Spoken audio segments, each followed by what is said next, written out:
C'est bon. Ouais, c'est quoi? Laisse-moi avec tes histoires que tu me casses la tête avec chaque temps. Tu veux quoi? Voici ce qu'il y a écrit dans la Bible. Et toi encore avec tes histoires de Bible là, tu veux me dire quoi cette fois-ci?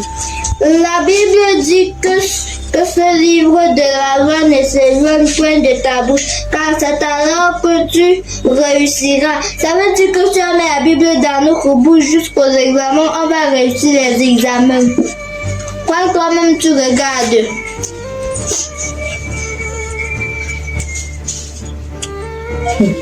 Mais tu vois, voyez c'est écrit ici là que ce livre de la loi ne s'éloigne point de ta bouche, car c'est alors que tu réussiras.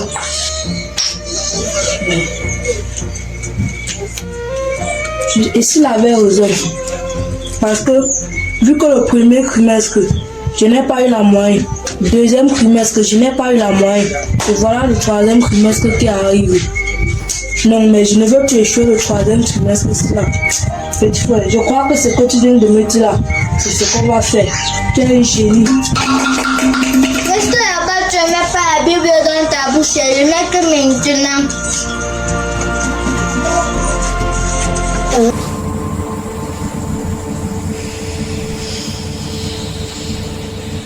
Le livre de la loi ne s'éloigne point de ta bouche. Médite-le jour et nuit pour agir fidèlement selon tout ce qui y est écrit, car c'est alors que tu auras du succès dans toutes tes entreprises.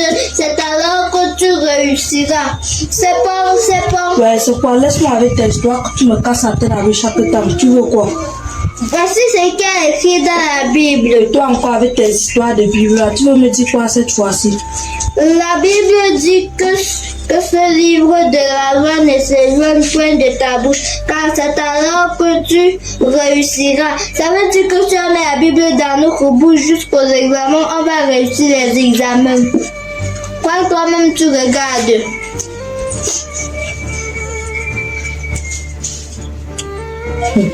Mais tu vois, voyez c'est écrit ici là que ce livre de la loi ne s'éloigne point de ta bouche, car c'est alors que tu réussiras.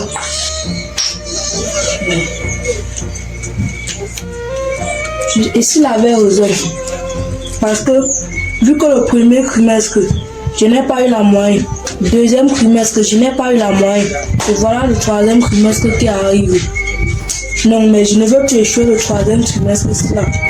Petit frère, je crois que ce que tu viens de me dire là, c'est ce qu'on va faire. Tu es un génie. Est-ce que là-bas tu ne mets pas la Bible dans ta bouche, je ne mets que maintenant.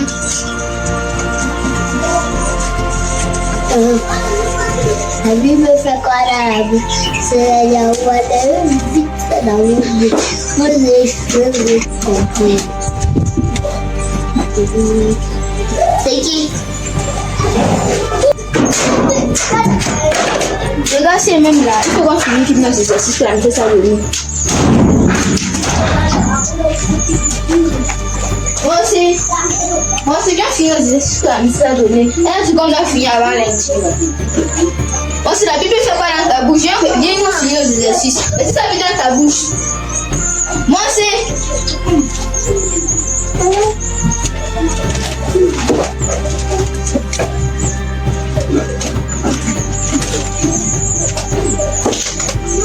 Que ce livre de la loi ne s'éloigne point de ta bouche. C'est pour ça que je mets la Bible dans ma bouche pour réussir à mon examen. Moi, si tu mets la Bible dans ta bouche pour réussir à ton examen, tu penses que c'est ça qui va te faire réussir. Noël et là, c'est que moi, ça écrit ici. Il pense que c'est la Bible qui va lui faire réussir. Vous êtes des idiots comme ça. Vous mettez la Bible dans la bouche pour réussir. Vous mettez la Bible dans la bouche pour réussir. Vous êtes des idiots. Moi, c'est que la Bible aussi dans ta bouche. Allez, la Bible aussi dans ta bouche. Allez, la Bible aussi dans ta bouche. Allez, où est même ta mère? Maman, viens voir ce que moi je fais ici là. En tout cas, je n'ai même pas vu ta mère là. Maman, pas là. Oui, si dit, on fait comprendre que c'est nous qui avons tort et qu'en mettant la Bible dans leur bouche, ils vont réussir à leurs examens. Est-ce qu'on met la Bible dans la bouche? Est-ce qu'on met la Bible dans la bouche? Est-ce qu'on met la Bible dans la bouche pour réussir? Ces enfants nous parlent de quelque chose de très important, de très très intéressant ce matin. En fait, c'est une très belle illustration.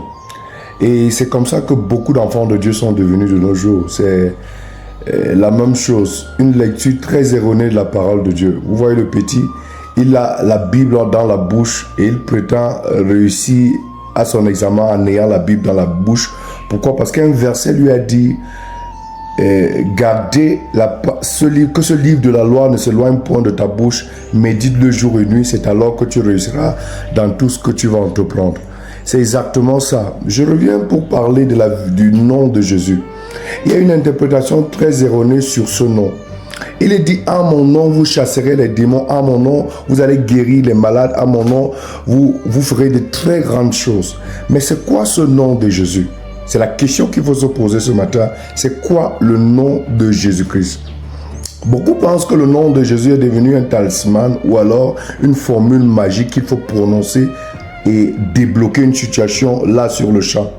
La preuve, vous verrez des personnes aujourd'hui qui ont prononcé ce nom après 20 ans et on sont découragés, on dit peut-être qu'il me faut voir ailleurs. Mais est-ce que ce nom ne porte pas un pouvoir? Oui, il porte un pouvoir, il porte un très grand pouvoir d'ailleurs. Tout pouvoir lui a été donné d'ailleurs. Mais comment est-ce que ce nom marche? C'est ce que nous allons décortiquer ce jour. Le nom de Jésus est un paquet, un ensemble. Et dans ce paquet, on trouve de l'amour, de la patience, de la bienveillance, de la douceur, de tout ce que tu connais comme vertu promulguée par le Saint-Esprit. Dans ce nom, toutes ces choses s'y trouvent. Et le nom de Jésus sur ce grand paquet-là, ce n'est pas le J-E-S-U-S.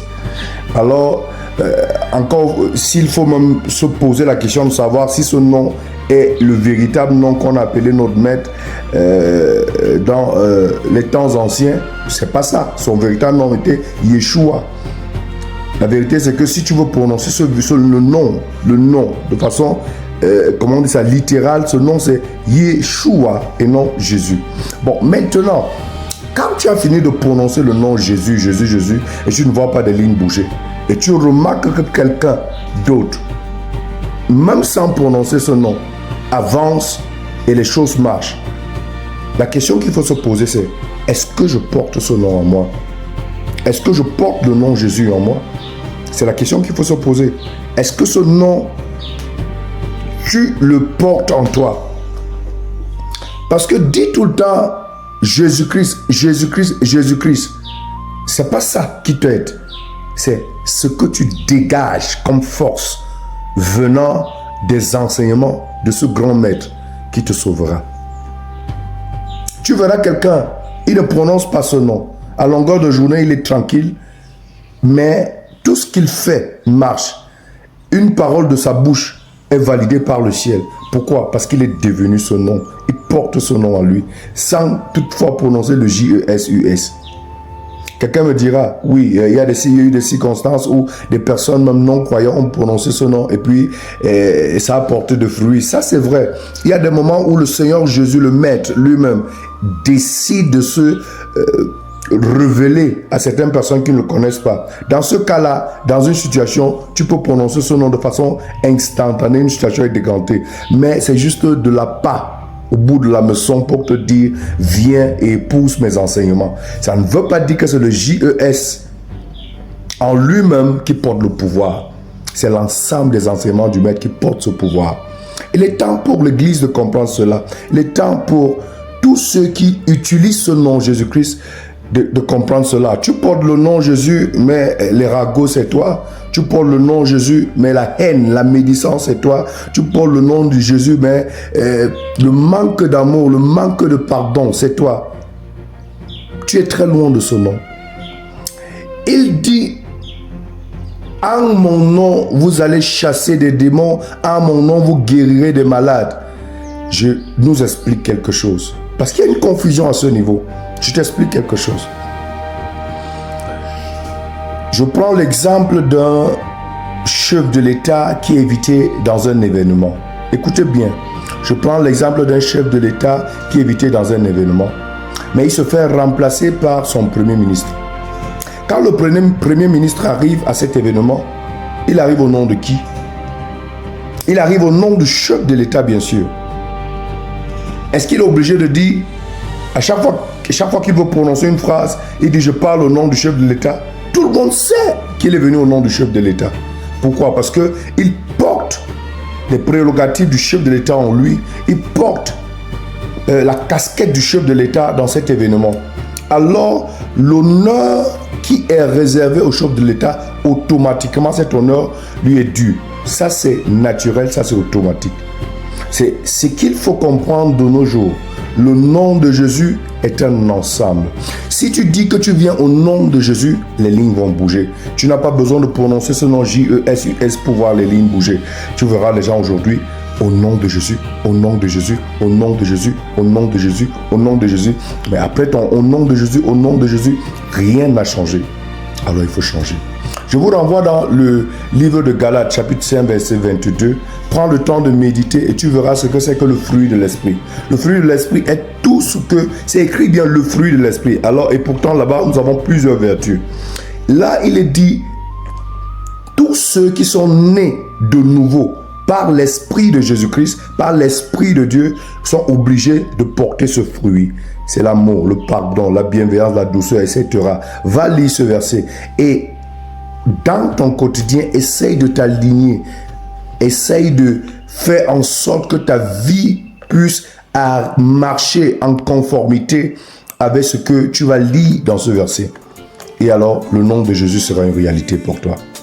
Tu n'auras pas besoin de porter la Bible dans ta bouche pour réussir à un examen, pour réussir à un projet. Essaye ça pendant un certain temps et donne-moi le résultat. C'est tellement simple à comprendre. Porte Jésus en toi, et directement dans toutes tes entreprises. Et à chaque fois que tu seras face à une situation, c'est Jésus-Christ qui te défendra. Que Dieu te bénisse. Je suis le pasteur Danga de la maison de la prière de la foi. Si ce message t'a béni, abonne-toi, partage à quelqu'un qui en a besoin, like. Et la vie continue avec le Seigneur Jésus. Shalom.